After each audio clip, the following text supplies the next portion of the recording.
विवेक मित्तल का नाम मुंबई के रियल एस्टेट जगत में एक मिसाल की तरह लिया जाता था।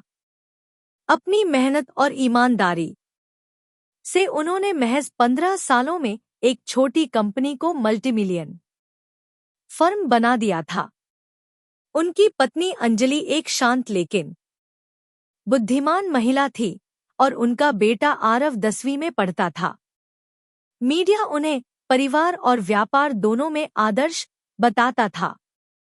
वे अपने कर्मचारियों के साथ भी बेहद सम्मान से पेश आते। हर सप्ताह किसी न किसी सामाजिक संस्था को दान देना उनका आदत बन चुका था।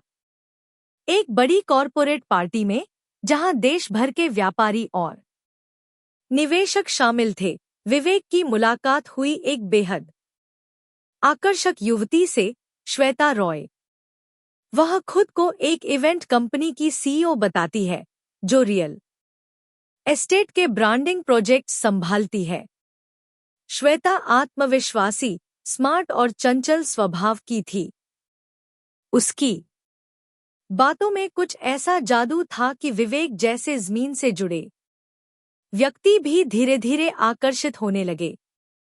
दोनों ने एक दूसरे के नंबर एक्सचेंज किए। अगले कुछ दिनों में उनकी मुलाकातें तेज हो गईं।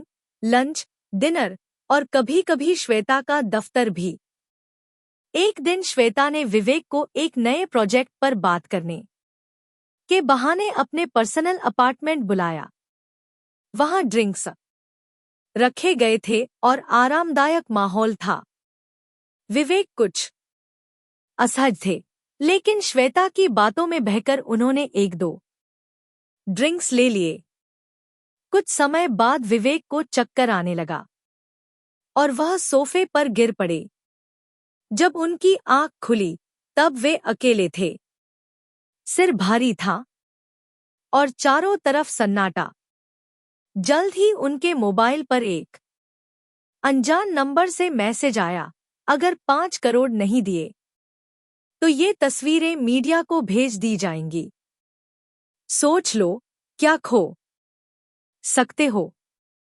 विवेक का दिल बैठ गया। उन्होंने अपने ऑफिस में झूठ बोलकर छुट्टी ली और कई दिनों तक बेचैन रहे।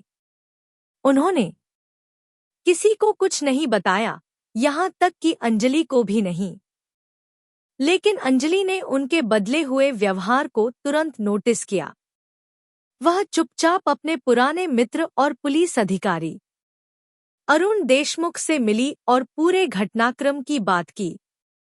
अरुण ने भरोसा दिया कि वो विवेक की मदद करेगा, लेकिन इसके लिए उसे सब कुछ बताना होगा।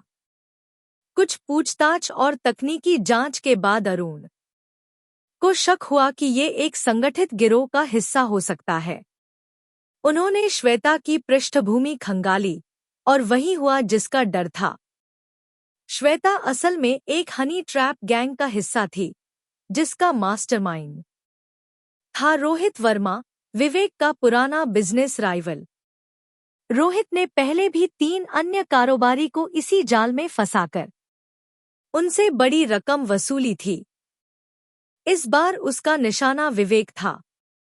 वह जानता था कि विवेक की साख बर्बाद होते ही उसके कई प्रोजेक्ट रद्द हो जाएंगे। श्वेता सिर्फ एक मोहरा थी। अरुण ने एक प्लान तैयार किया। उन्होंने एक नकली डील के बहाने श्वेता को फिर से विवेक के साथ मिलने बुलाया। इस बार पूरा कमरा गुप्त कैमरों से भरा हुआ था। बातचीत के दौरान श्वेता ने खुद स्वीकार किया कि यह सब सिर्फ एक जॉब है और पैसे मिलने के बाद फोटो डिलीट कर दिए जाएंगे। उस वीडियो को सबूत बनाकर अरुण ने श्वेता को गिरफ्तार कर लिया। उसकी निशानदेही पर रोहित वर्मा भी पकड़ा गया।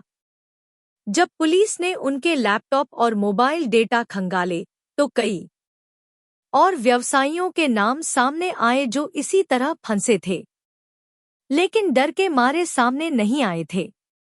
इस केस को मीडिया में जोरदार कवरेज मिला। विवेक ने खुलकर सामने आकर बयान दिया, मैंने गलती की, लालच और अहंकार में एक कमजोर निर्णय लिया, पर अब मैं इसे दूसरों के लिए सबक बनाना चाहता हूं। विवेक ने अंजलि से माफी मांगी। अंजलि ने गुस्से और आंसू के साथ कहा, मैंने तुम पर आंख बंद कर भरोसा किया था। अब आंखें खुली हैं तो तुम्हें फिर से देखना मुश्किल हो गया है, पर एक बार तुम्हें फिर से मौका दूंगी, हमारे बेटे के लिए, इस रिश्ते के लिए। विवेक ने पूरे समाज के सामने माफी मांगते हुए एक अभियान शुरू किया, डिजिटल ब्लैकमेल और हनी ट्रैप के खिलाफ जागरूकता। समाप्ति संदेश। हनी ट्रैप केवल एक व्यक्ति नहीं, पूरे परिवार, प्रतिष्ठा और समाज को चोट पहुंचा सकता है। डिजिटल युग में विश्वास से ज्यादा जरूरी है सतर्कता। अगर आप शिकार बने तो शर्मिंदगी नहीं, न्याय की ओर कदम बढ़ाइए।